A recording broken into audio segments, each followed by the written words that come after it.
solitary lion crosses one of Africa's most beautiful national parks. The Ngorongoro crater of Tanzania shelters some of the most spectacular natural wonders on Earth. Over 2.5 million years ago, a great volcanic cone erupted. When the dust finally settled, all that remained was a giant bowl 12 miles across, surrounded by a rim rising 2,000 feet above the crater floor. During the wet season, abundant rainwater flows down the walls of the crater to form Lake Makat, where flamingos return to feed by the thousands. The water absorbed in the crater during the wet season provides an ample supply of grass, which for most of the year supports a population of up to 25,000 large animals, including herds of wildebeest, water buffalo, elephant, rhinoceros, hippopotamus, and eland.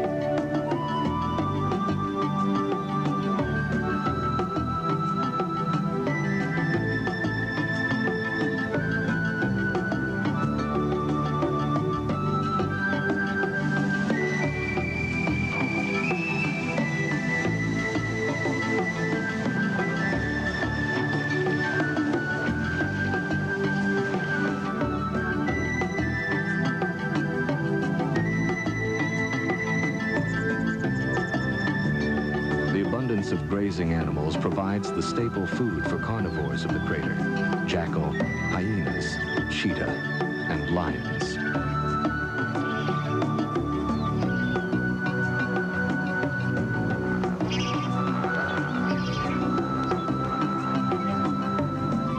But of all the animals that are found here, it is the lion that dominates.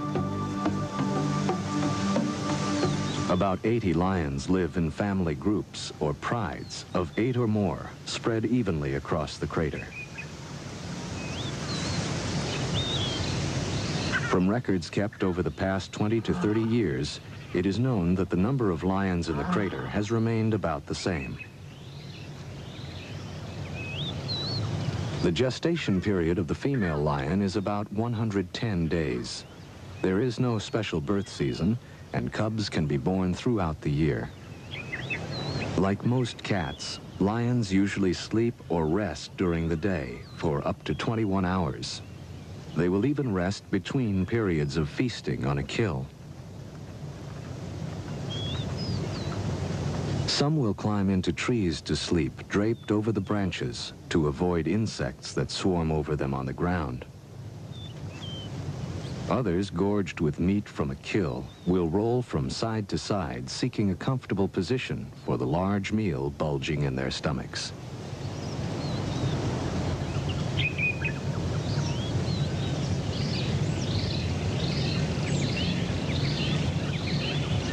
The pride is a complex social structure consisting of from 2 to 20 or more females and their cubs.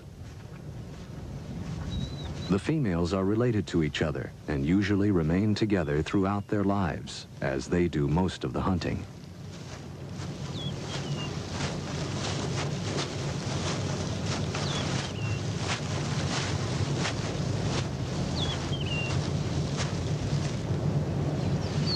After a meal, the pride gathers, grooming and touching each other and strengthening their family bonds. During rest periods, the cubs stay close to their mothers or other females. Here in the Ngorongoro crater, water is plentiful most of the year. The lions usually drink once a day, in the early morning or after a kill. Male lions are not permanent members of the pride, which may have from 1 to 4 adult males. These may stay in the pride for as long as 6 years, but more often lead a nomadic life, traveling alone or in small groups throughout the crater.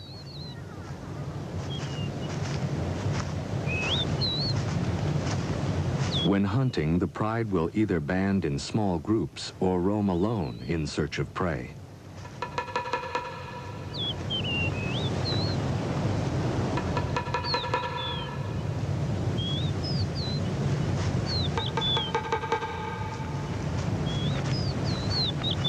At times, a female with newborn cubs will seek solitary shelter away from the males. No one is certain if she chooses to leave or is forced away from the close social structure of the pride.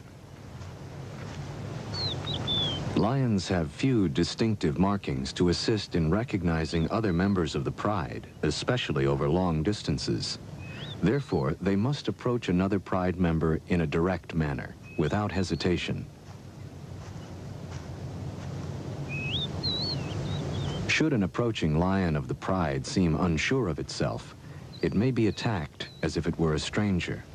If a lioness is attacked several times, she may become unsure of herself and eventually leave her pride. In this way, the pride remains relatively stable in size.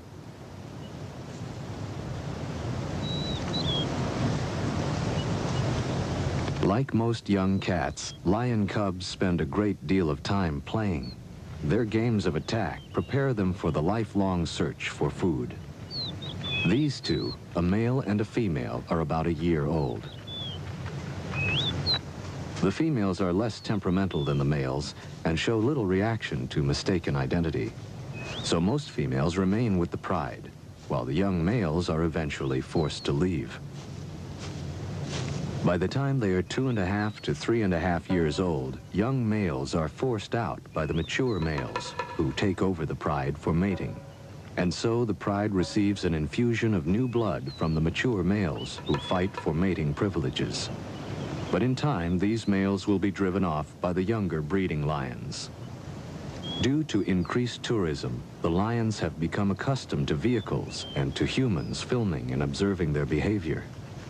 The camera crew has left the camera running while the young lions inspect the tires.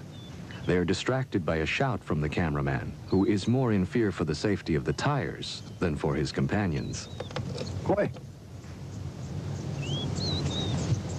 Go on. Don't.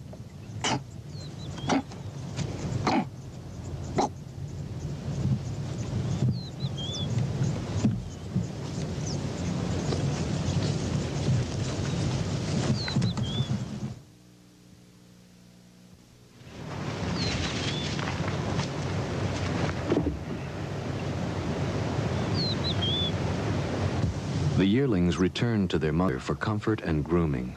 In a few years, the male yearling may be driven from the pride by an older male seeking to stake a claim. The young male will then spend a few years wandering alone or with other young males. As summer wears on, the great herds of wildebeest range over the crater floor. Grazing in the shimmering heat of the sun, the great herds are one of the main prey of the crater lions. The zebra are safer on the barren plain, but as they move into the taller grass, they are now at risk by the stalking female lions. The mottled brown coat of the lioness blends perfectly with the tall grass, now parched and brown in the summer sun. Hardly moving, the great cat waits for the unwary zebra to move closer to its place of concealment. It is not unusual for only one lion to hunt a zebra. Even though she may have greater success in numbers, once the lioness reaches her prey, the zebra will have little chance of survival. She stalks downwind of the zebra, slowly working her way closer and closer. Now joined by another lioness, she continues to wait for the zebras to move closer.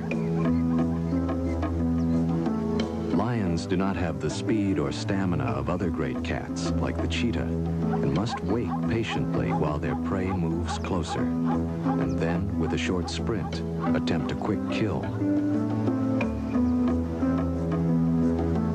Now less than 50 feet from the zebra, the lioness waits.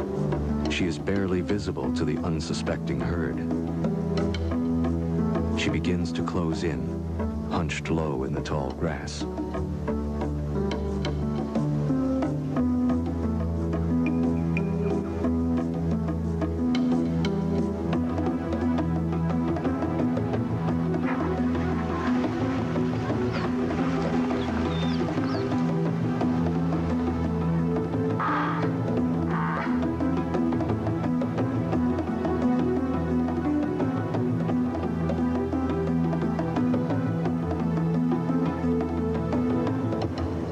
lioness pins the zebra to the ground. The rest of the pride begins to devour the still living zebra.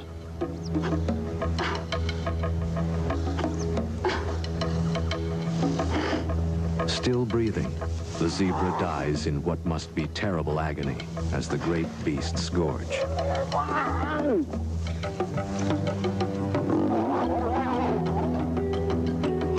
Their stomachs filled, the lions clean each other by licking the still fresh blood from each other's muzzles and coats.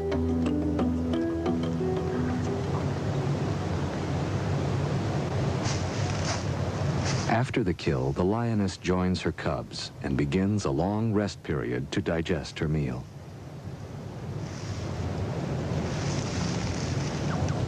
Some miles away, a second pride is preparing to hunt. Lions, like most carnivorous animals, live within a well-defended territory. This territory must contain a source of water and plentiful food, and can encompass from 10 to 100 square miles. In the heart of the territory, the lioness is able to bear her cubs, protected by the other members of the pride. On this day, a water buffalo has been killed near an access road in the crater. Unconcerned by passing tourists' vehicles, the pride runs to the fresh kill.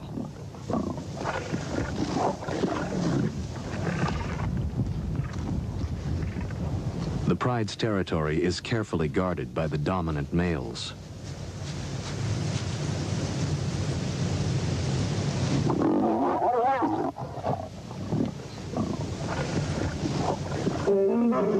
Roaring to alert trespassers, the male rushes forward, bellowing his rage to deter nomadic lions from entering his territory.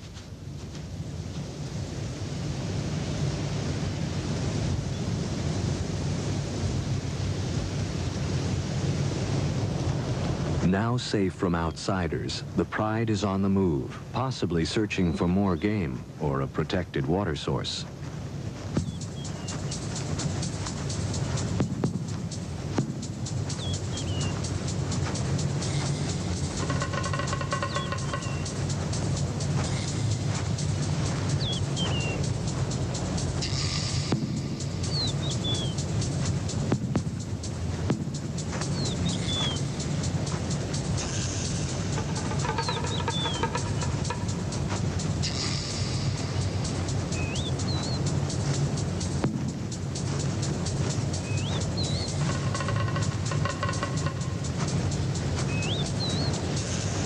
This pride has a large concentration of cubs and yearlings. Stretched out along the access road, they seem indifferent to time or distance as they slowly make their way, following the others.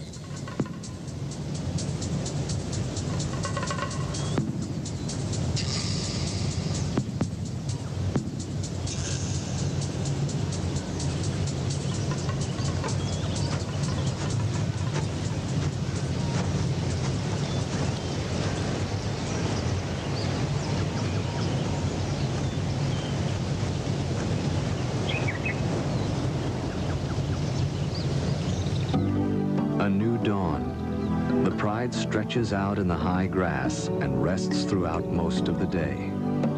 It is difficult to determine why they have decided to move from one part of their territory to another. Even at rest, the females keep close watch over the young cubs.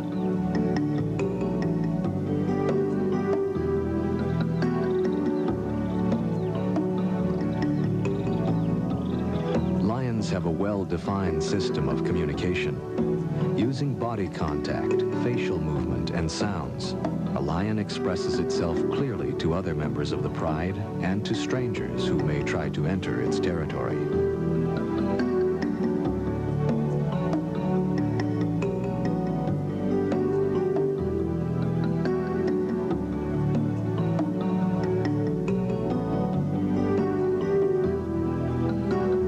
As spring turns to summer, a flock of crowned cranes flies over a herd of zebra feeding on the open savanna.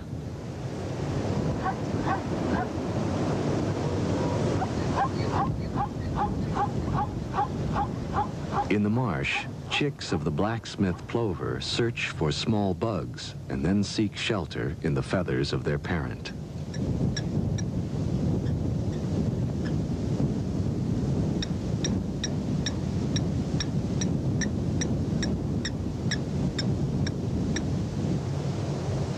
Emerging from her hiding place, a female and 3 very small cubs set out to join the pride.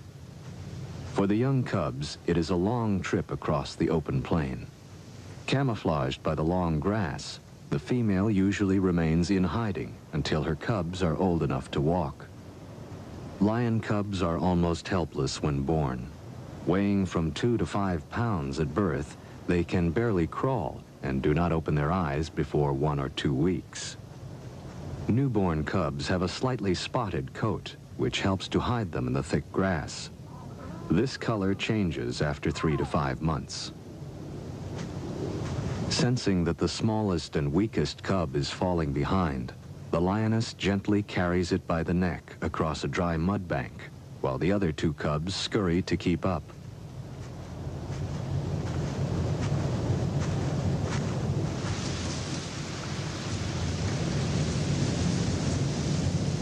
Slowly making her way past the others, she selects her spot.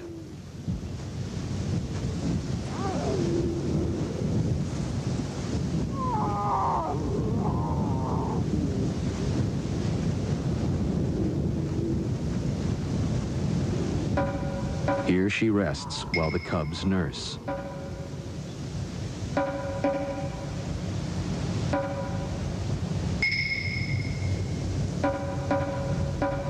When several lionesses give birth at the same time, they frequently share the duties of raising all the cubs. This communal area then becomes the general meeting place for the entire pride.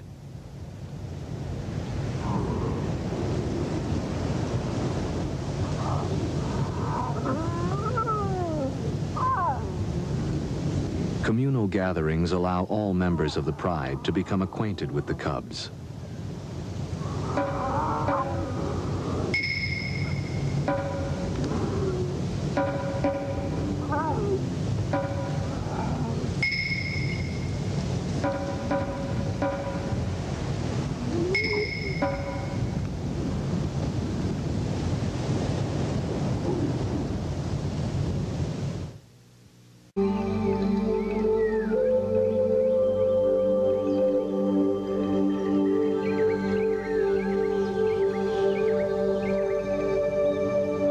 As dawn breaks over the crater rim, a herd of elephants spray dust across their backs to discourage biting insects.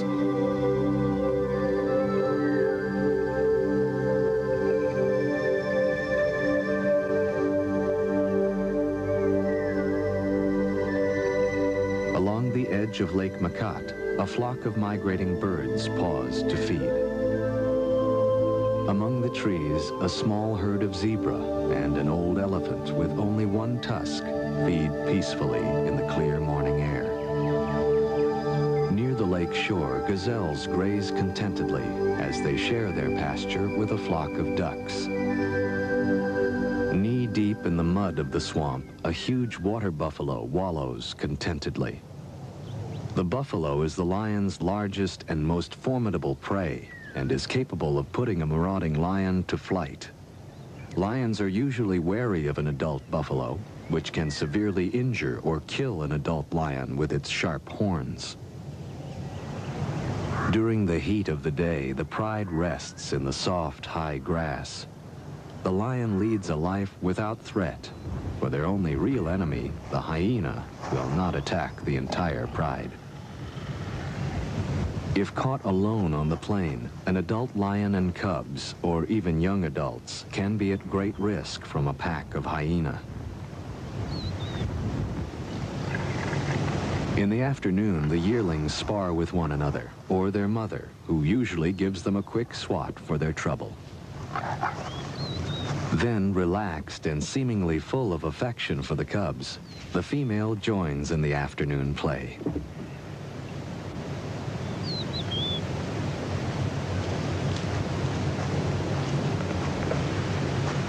A young male and female of the pride also share in mock combat, which helps them sharpen their skills for real attacks as hunting adults.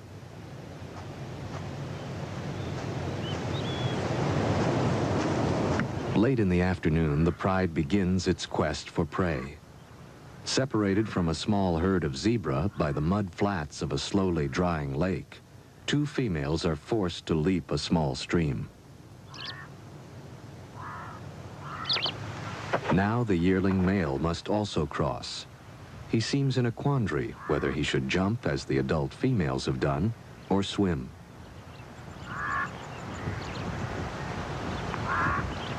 Most cats are excellent swimmers, but they will avoid the water unless it is absolutely necessary.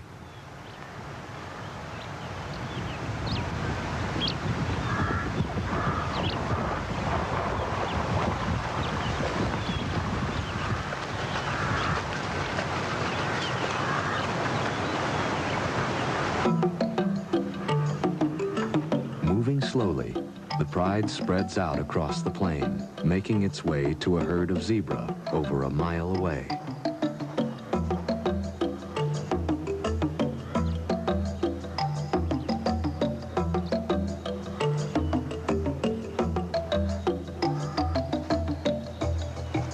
Screened by the high grass, the lions stealthily approach the zebra. With the wind blowing from the zebra toward the lions, the zebra are unaware of the approaching danger. Lions are known to approach their prey from either upwind or downwind.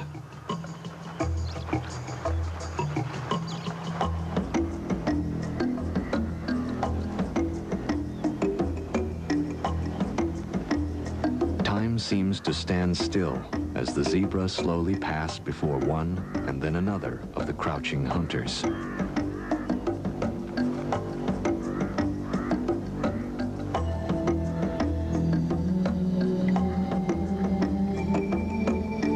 The zebra are crossing this area to graze near a large herd of wildebeest. Now, one lioness begins to move toward the zebra. Nearby, the entire pride is waiting for the moment to charge.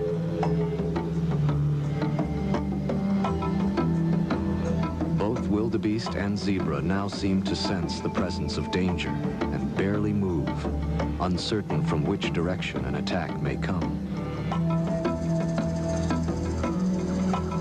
Then, as if spectators at a sporting match, the herd watches as the lion attacks.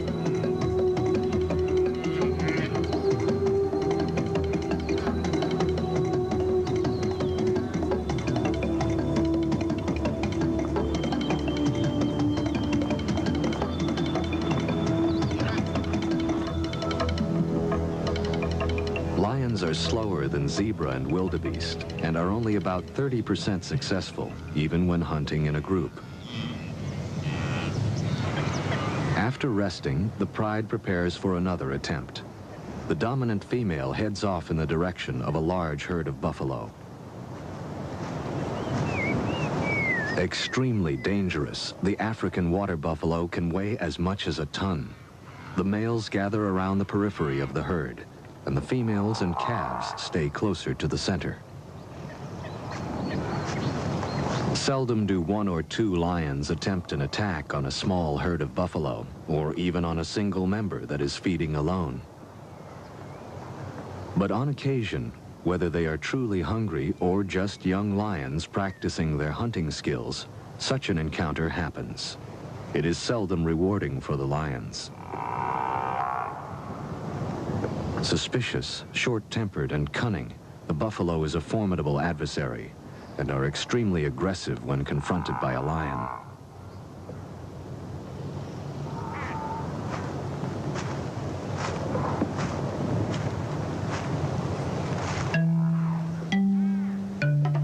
In such short grass, the lions come as close as they can. Then they attack.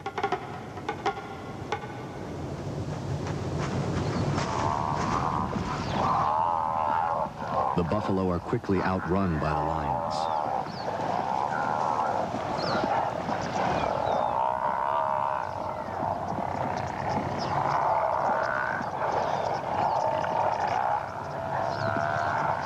It's not a fair match. 2 lions and 3 buffalo.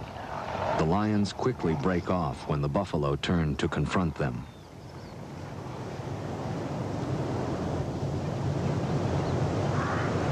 Closer to the lake, a larger herd is peacefully grazing.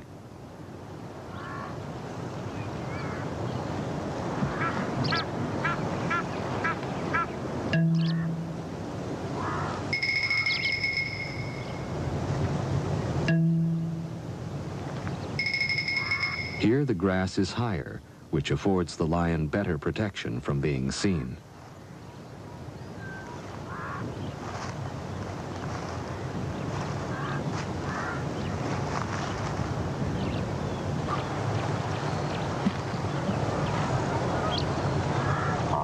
Working as a team, the pride takes up position along the edge of the buffalo herd and move in. Surprised, the herd bolts, then just as quickly, whirl around to face their attackers and counterattack. The buffalo chase after the lions, who are now fleeing for their lives.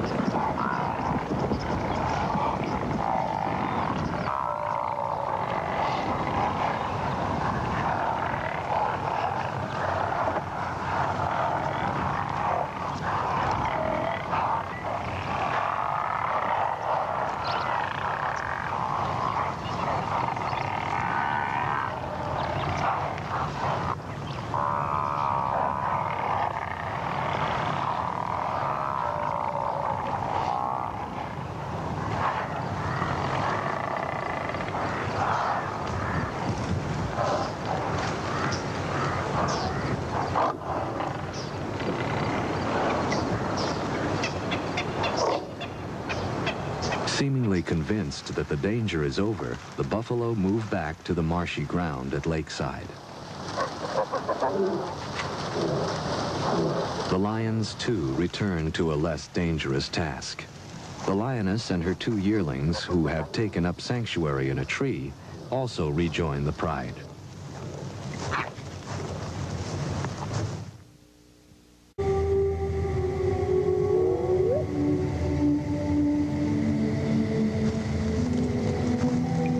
Late at night, the pride, hungry and on the prowl, move, cubs and all, to a better location for hunting within their territory. The dry season is well advanced, and the lake has lost nearly all of its water. Crossing the dry lake, the female carries one of her cubs, while 2 others try to keep up. Somehow, the pride passes too close to a herd of buffalo, who try to trample the lions. In a valiant effort to protect the cubs, the lioness dashes at the buffalo, and then runs back to her cubs, trying desperately to guide them to safety.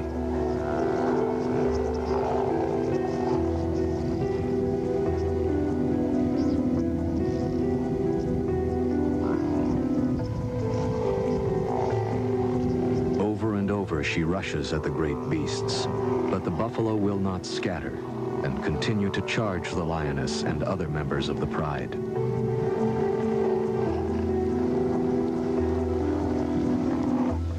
Dawn finds the savannah calm with no signs of raging buffalo. The pride has sought the shelter of a secluded spot.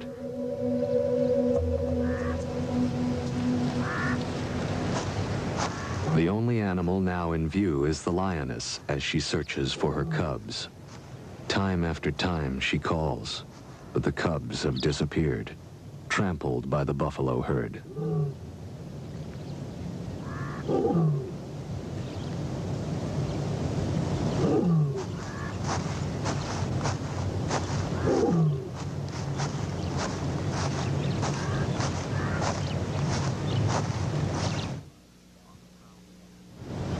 On the prowl again, the pride spots a lone buffalo feeding in the high grass along the edge of a swamp. Separated from its herd, a single buffalo is still extremely dangerous and must be approached with caution. This This large male, with its ear torn from either previous attacks or thorn bushes, is joined by a wattled starling who makes a meal from the ticks that infests the hide of the bull. Deciding to attack, the pride begins to stalk the bull.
Struggling from the combined weight of the two lions, the bull stumbles. The other lions leap on him, robbing the bull of its strength.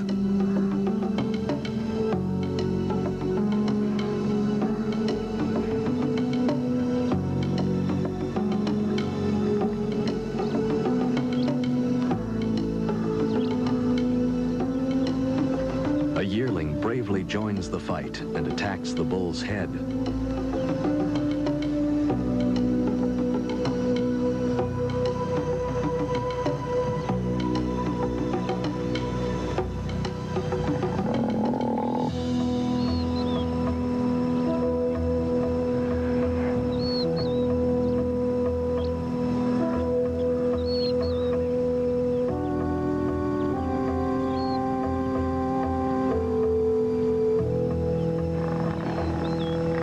Other buffaloes approach to drive the lions away, but the lions are not easily dissuaded.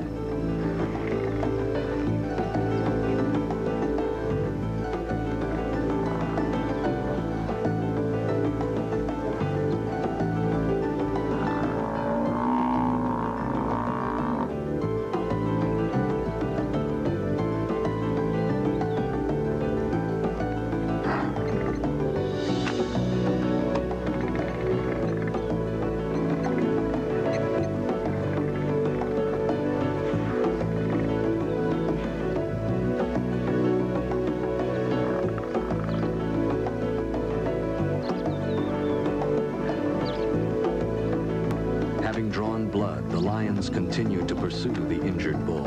Its weakened condition gives them a chance of making a kill.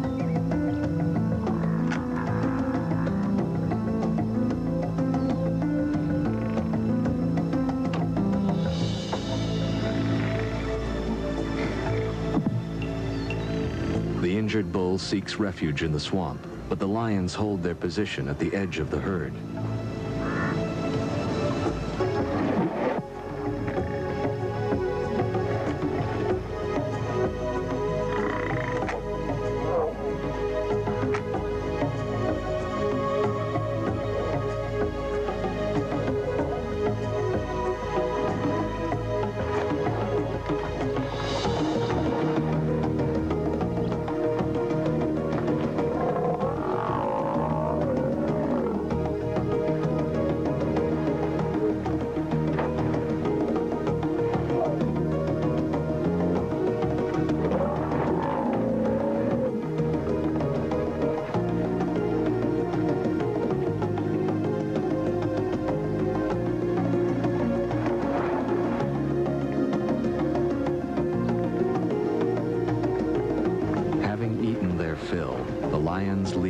red buffalo and head toward shore for a long rest.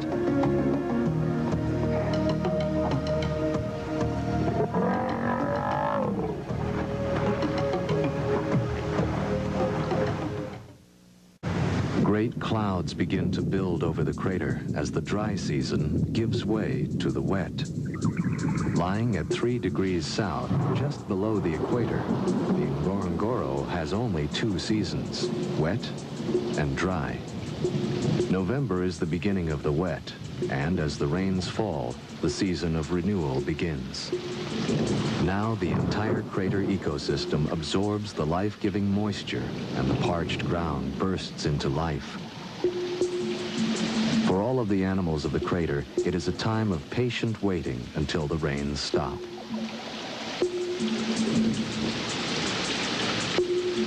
Wildebeest, Grant's gazelle, lion, all soak in the cool rain. Within a week, the crater will turn green, and a carpet of yellow flowers will cover the savanna. With the gray dust of the dry season finally settled by the rain, the crater puts forth the sweet, earthy smell of a new spring. The sun bursts forth to disclose the broad green carpet of the crater floor. Now the lake will fill, frogs emerge from the mud, and millions of insects issue forth as a banquet for the thousands of birds that quickly return to this extraordinary valley. African spoonbill preen each other's feathers as a black-winged stilt probes the shallows for tiny aquatic organisms. Each day, rain falls on the crater and the grass. The primary energy source for all animals grows more lush. Tissue paper flowers poke up through the thickening grass, and the herds of wildebeest and zebra graze across the crater floor. A few hours old, the young wildebeest are on their feet and able to run with the herd. Theirs is a cruel world, where speed and agility is the only defense against the lion, hyena, and cheetah. With their umbilical cords still hanging from their stomachs, the young wildebeest cavort, while another newborn, less than an hour old, stays close to its mother's side. Close by, a female and calf share a small stream with a flock of sacred ibis. The female is ever cautious of marauding carnivores. Near the service road that crosses the crater, a female lion with 3 cubs has emerged from hiding and is slowly moving to rejoin the pride. Young cubs like these have bluish-gray eyes for the first few weeks after birth. Then their eyes turn an amber color.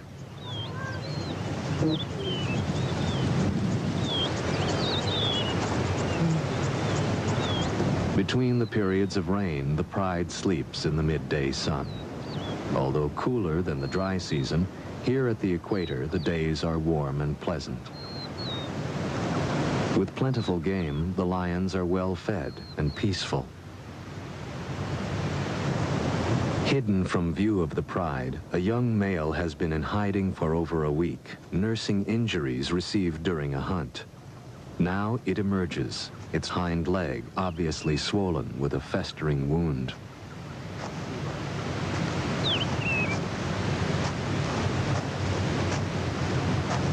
Slowly, it approaches its mother, the lion which has just had the 3 cubs. Although she recognizes him, she is fearful and backs away, not quite sure what is wrong. Lions are very cautious of unusual behavior among the members of the pride, and usually will drive a sick or wounded member away. Another lioness rebuffs the injured male with a cuff of its paw, and then snaps with bared fangs. Then the entire pride moves its location, leaving the young male to fend for itself.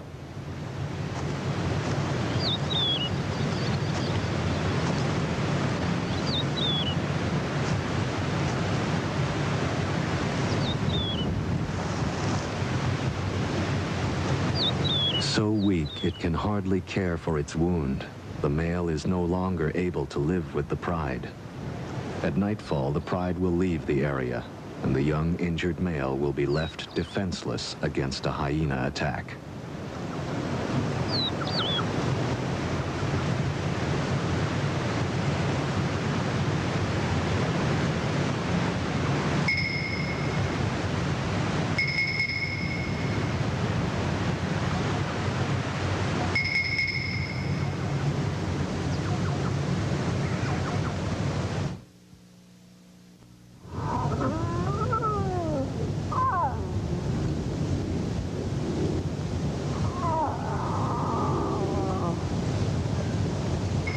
millions of years, the cycle of life has played out in the Ngorongoro crater.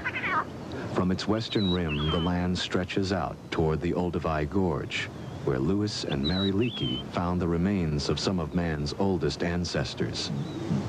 Farther on, at Laetoli, Mary Leakey found footprints that were left in damp volcanic ash some 3,700,000 years ago by two-legged, upright walking primates, or hominids, possibly one of mankind's earliest ancestors. Looking at these prehistoric footprints, one can see where the two creatures, one possibly male and the other a female carrying a baby, had stopped and turned, as if sharing a moment of doubt. Man has shared the planet with animals for only a very short time. Early ancestors of the great cats and other animals of the crater lived in Africa for many millions of years before the emergence of any form of pre-human. Yet in the last 100 years, man has so altered the environment that thousands of species of animals, birds, fish, reptiles, and plants are extinct. Today, the nations of Africa share a common dilemma. The need for more farmland has reduced the once great herds of wild animals that roam the continent. However, since the end of World War II, much has been done to establish national parks in order to save the remaining unique species in Africa. This is the legacy of the Ngorongoro Conservation Area.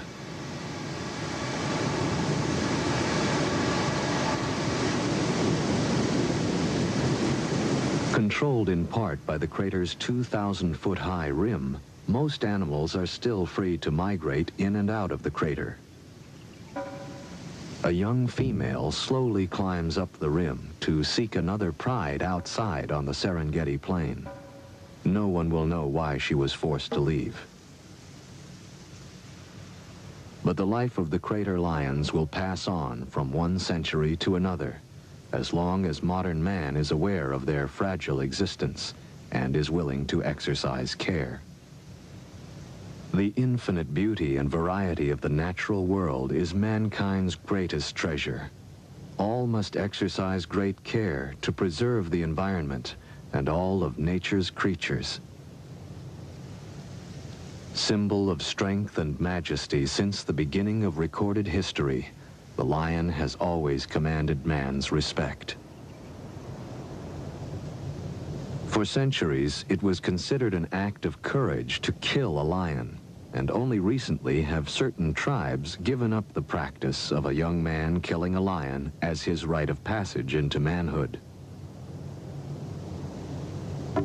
Still free to roam the Ngorongoro crater, the lions are protected by the government. Located in the Arusha region of northern Tanzania, southeast of Serengeti, the Ngorongoro crater and its wildlife are one of the world's most beautiful sights and must be preserved.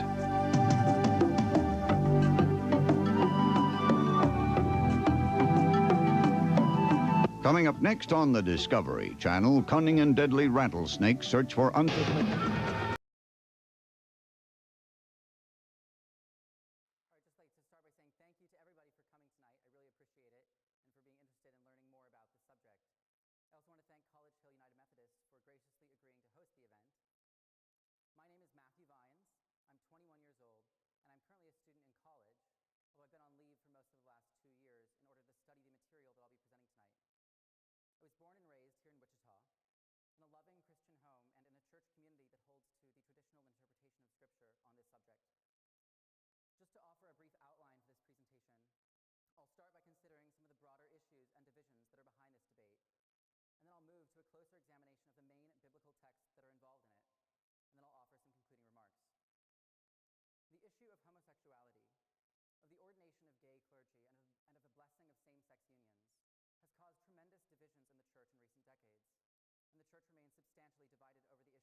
place of Scripture in our communities? Are we continuing to uphold the Bible as authoritative? And are we taking biblical teachings seriously, even if they make us uncomfortable? I want to begin tonight by considering the traditional interpretation of Scripture on this subject, in part because its conclusions have a much longer history within the Church, and also because I think that many who adhere to that position feel that those who are arguing for a new position haven't yet put forth theological arguments that are as well-grounded in Scripture as their own, in which case the most biblically sound position should prevail. The traditional interpretation, in summary form, is this. There are 6 passages in the Bible that refer in some way to same-sex behavior, and they are all negative.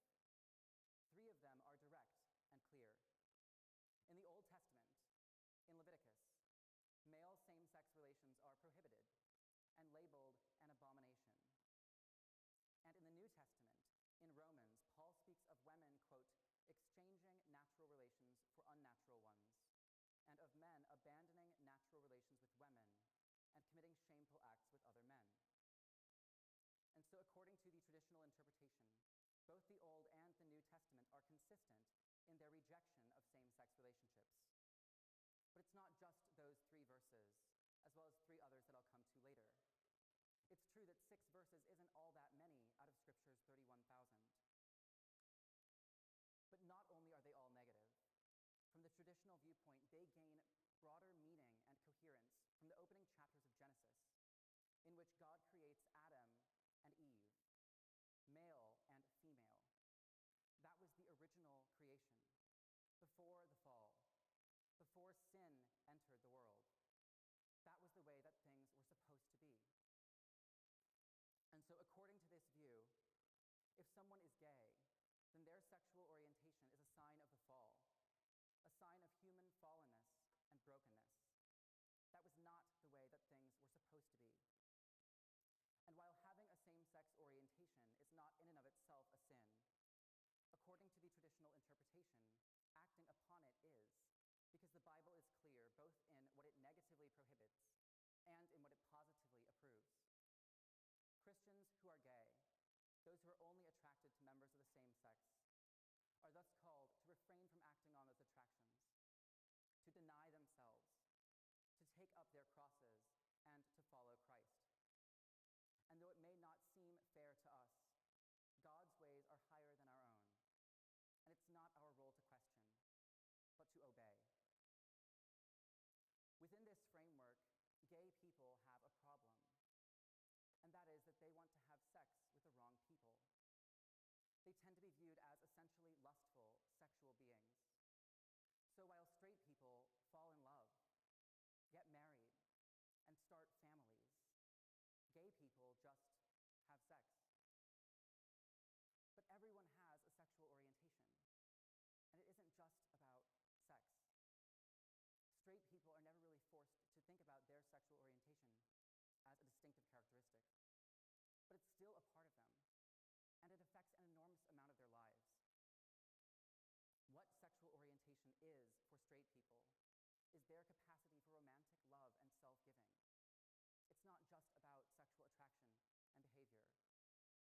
It's because we have a sexual orientation that we're able to fall in love with someone, to build a long-term, committed relationship with them, and to form a family. Family is not about sex. But for so many of us, it still depends upon having a companion, a spouse. And that's true for gay people as well as for straight people. That is what sexual orientation means for them too. Gay people have the very same capacity for romantic love and self-giving that straight people do. The emotional bond that gay couples share, the quality of love, is identical to that of straight couples.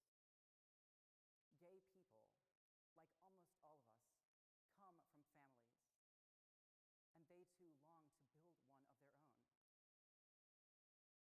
But the consequence of the traditional interpretation of the Bible is that while straight people are told to avoid lust, casual relationships, and promiscuity, gay people are told to avoid romantic relationships entirely.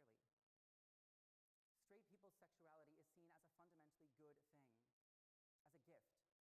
It can be used in sinful or irresponsible ways, but it can also be harnessed and oriented toward a loving marriage relationship that will be blessed and celebrated by their community. But gay people, though they are capable of and desire loving relationships that are just as important to them, are told that for them, even lifelong, committed relationships would be sinful because their sexual orientation is completely broken. It's not an issue of lust versus love or of casual versus committed relationships, because same-sex relationships are intrinsically sinful, no matter the quality and no matter the context. Gay people's sexual orientation is so broken, so messed up, that nothing good can come from it. No morally good, godly relationship could ever come from it. And so they are told that they will never have a romantic bond that will be celebrated by their community. They are told that they will never have a family. Philippians 2, verse 4 tells us to look not only to our own interests, but also to the interests of others. And in Matthew 5, Jesus instructs that if someone makes you go 1 mile, go with them 2 miles. And so I'm going to ask you, would you step into my shoes for a moment and walk with me just 1 mile, even if it makes you a bit uncomfortable? I am gay. I didn't choose to be gay. It's not something that I would have chosen, not because it's necessarily a bad thing to be, but because it's extremely inconvenient. It's stressful, it's difficult, and it can often be isolating and lonely. To be different, to feel not understood, to feel not accepted. I grew up in as loving and stable of a family and home as I can imagine. I love my parents, and I have strong relationships with them both. No one ever molested or abused me growing up, and I couldn't have asked for a more supportive and nurturing childhood than the one that I had. I've never been in a relationship, and I've always believed in abstinence until marriage. But I also have a deeply rooted desire to one day be married, to share my life with someone, and to build a family of my own. But according to the traditional interpretation of Scripture, as a Christian, I am uniquely excluded from that possibility for love, for companionship, and for family. But unlike someone who senses a calling from God to celibacy, or unlike a straight person who just can't find the right partner, I don't sense a special calling to celibacy. And I may well find someone I grow to love and would like to spend the rest of my life with.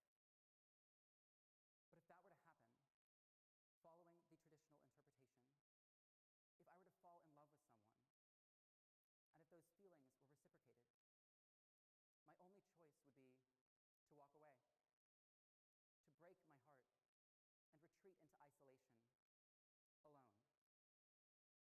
And this wouldn't be just a one-time heartbreak. It would continue throughout my entire life. Whenever I came to know someone whose company I really enjoyed, I would always fear that I might come to like them too much, that I might come to love them. And within the traditional interpretation of Scripture, falling in love is one of the worst things that could happen to a gay person, because you will necessarily be heartbroken. You will have to run away. And that will happen every single time that you come to care about someone else too much. So while you watch your friends fall in love, thank you to everybody for coming tonight. I really appreciate it, and for being interested in learning more about this subject. I also want to thank College Hill United Methodist for graciously agreeing to host the event.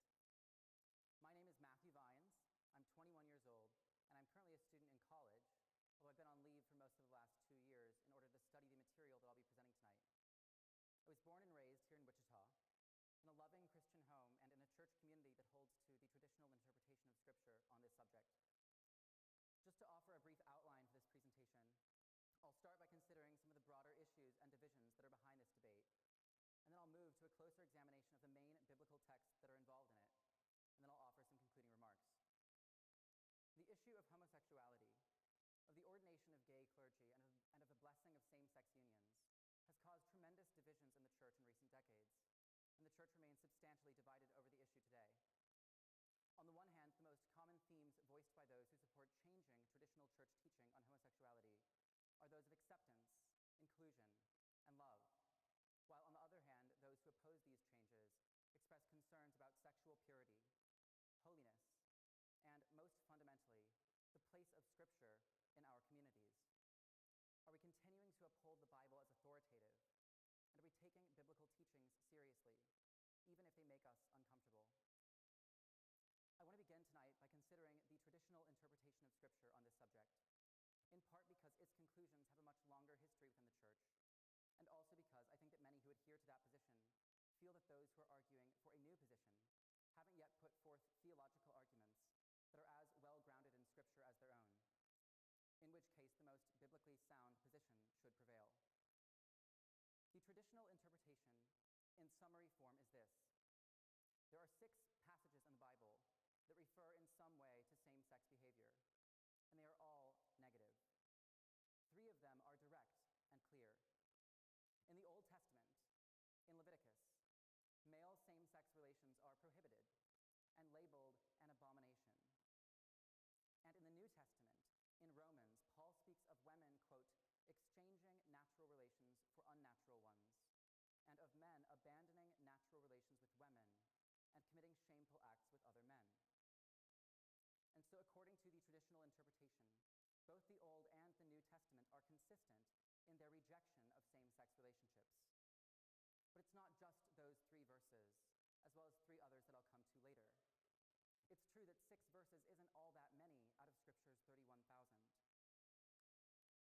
But not only are they all negative, from the traditional viewpoint, they gain broader meaning and coherence from the opening chapters of Genesis, in which God creates Adam and Eve, male and female. That was the original creation, before the fall, before sin entered the world.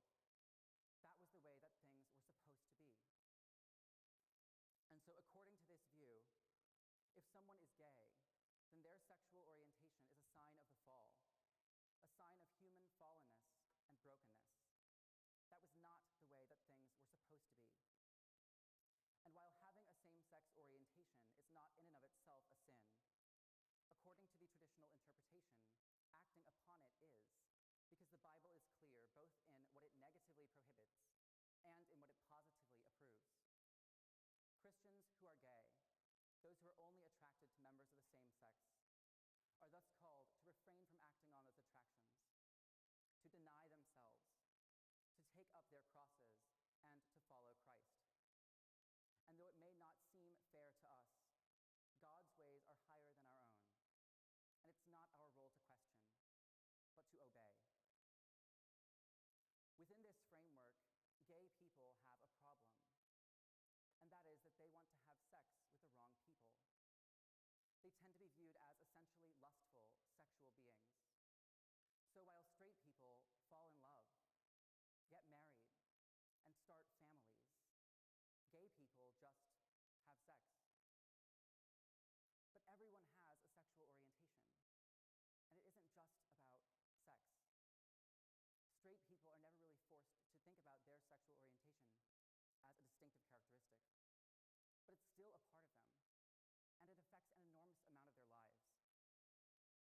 What sexual orientation is for straight people is their capacity for romantic love and self-giving. It's not just about sexual attraction and behavior.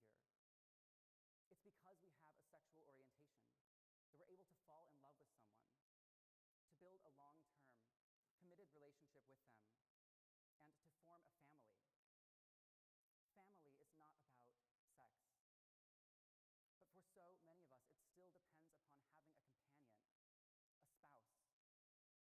And that's true for gay people as well as for straight people. That is what sexual orientation means for them, too. Gay people have the very same capacity for romantic love and self-giving that straight people do. The emotional bond that gay couples share, the quality of love, is identical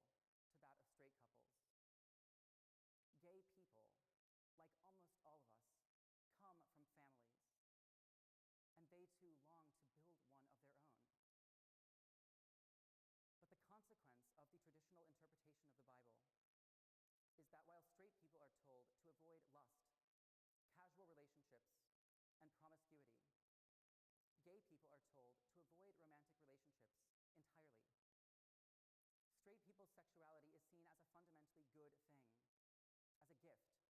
It can be used in sinful or irresponsible ways, but it can also be harnessed and oriented toward a loving marriage relationship that will be blessed and celebrated by their community. But gay people, though they are capable of and desire loving relationships that are just as important to them, are told that for them, even lifelong, committed relationships would be sinful because their sexual orientation is completely broken. It's not an issue of lust versus love or of casual versus committed relationships, because same-sex relationships are intrinsically sinful, no matter the quality and no matter the context. Gay people's sexual orientation is so broken, so messed up, that nothing good can come from it. No morally good, godly relationship could ever come from it. And so they are told that they will never have a romantic bond that will be celebrated by their community. They are told that they will never have a family. Philippians 2, verse 4 tells us to look not only to our own interests, but also to the interests of others. And in Matthew 5, Jesus instructs that if someone makes you go 1 mile, go with them 2 miles. And so I'm going to ask you, would you step into my shoes for a moment and walk with me just 1 mile, even if it makes you a bit uncomfortable? I am gay. I didn't choose to be gay. It's not something that I would have chosen, not because it's necessarily a bad thing to be, but because it's extremely inconvenient. It's stressful, it's difficult, and it can often be isolating and lonely. To be different, to feel not understood, to feel not accepted. I grew up in as loving and stable of a family and home as I can imagine. I love my parents, and I have strong relationships with them both. No one ever molested or abused me growing up. And I couldn't have asked for a more supportive and nurturing childhood than the one that I had. I've never been in a relationship, and I've always believed in abstinence until marriage. But I also have a deeply rooted desire to one day be married, to share my life with someone, and to build a family of my own. But according to the traditional interpretation of Scripture, as a Christian, I am uniquely excluded from that possibility for love, for companionship, and for family. But unlike someone who senses a calling from God to celibacy, or unlike a straight person who just can't find the right partner, I don't sense a special calling to celibacy. And I may well find someone I grow to love and would like to spend the rest of my life with. But if that were to happen, following the traditional interpretation, if I were to fall in love with someone, and if those feelings were reciprocated, my only choice would be to walk away, to break my heart, and retreat into isolation, alone. And this wouldn't be just a one-time heartbreak. It would continue throughout my entire life. Whenever I came to know someone whose company I really enjoyed, I would always fear that I might come to like them too much, that I might come to love them. And within the traditional interpretation of Scripture, falling in love is one of the worst things that could happen to a gay person, because you will necessarily be heartbroken. You will have to run away. And that will happen every single time that you come to care about someone else